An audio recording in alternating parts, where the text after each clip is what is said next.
নমস্কার বন্ধুরা, এই প্রচণ্ড গরমে আজকে আমি রাঁধলাম মৌরি বাটা দিয়ে পার্শে মাছের ঝোল। 4টে পার্শে মাছ আমি নুন হলুদ দিয়ে ভেজে তুলেছি।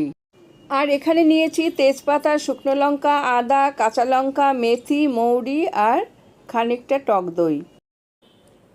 প্রথমে আদা আমি থেতো করে নিচ্ছি। এরপর এর সাথে নিলাম কাঁচা লঙ্কা, মৌরি, সব একসাথে পাটায় মিহি করে বেটে নিলাম।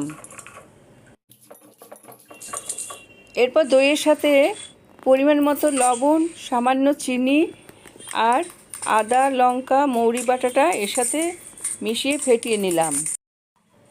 এরপর মাছ ভাজা তেলে মেথি, মৌরি ফোড়ন দিলাম আর সঙ্গে দিলাম 2টো ছোটো তেজপাতা আর একটা শুকনো লঙ্কা ভেঙে দিলাম। ফোড়ন একটু নাড়াচাড়া করে নিচ্ছি। সুন্দর গন্ধ বেরোলে এর মধ্যে ফ্যাটানো দই দিয়ে দিলাম। দই ফ্যাটানোর সময় 1/2 চামচ ময়দা দিয়েছি যাতে দই কেটে না যায়। দই ফুটে উঠলে ওর মধ্যে পরিমাণ মতো জল দিলাম। ঝোলে 2টো চেরা কাঁচা লঙ্কাও দিয়ে দিলাম। ঝোল ভালো মতো ফুটে উঠেছে। এবার মাছগুলো আমি একে একে ছেড়ে দিলাম।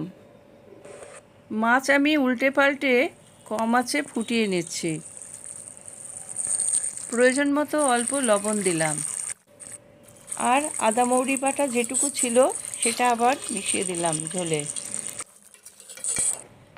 নামাবার সময় মাছের উপরে ধনেপাতা কুচি ছড়িয়ে দিলাম।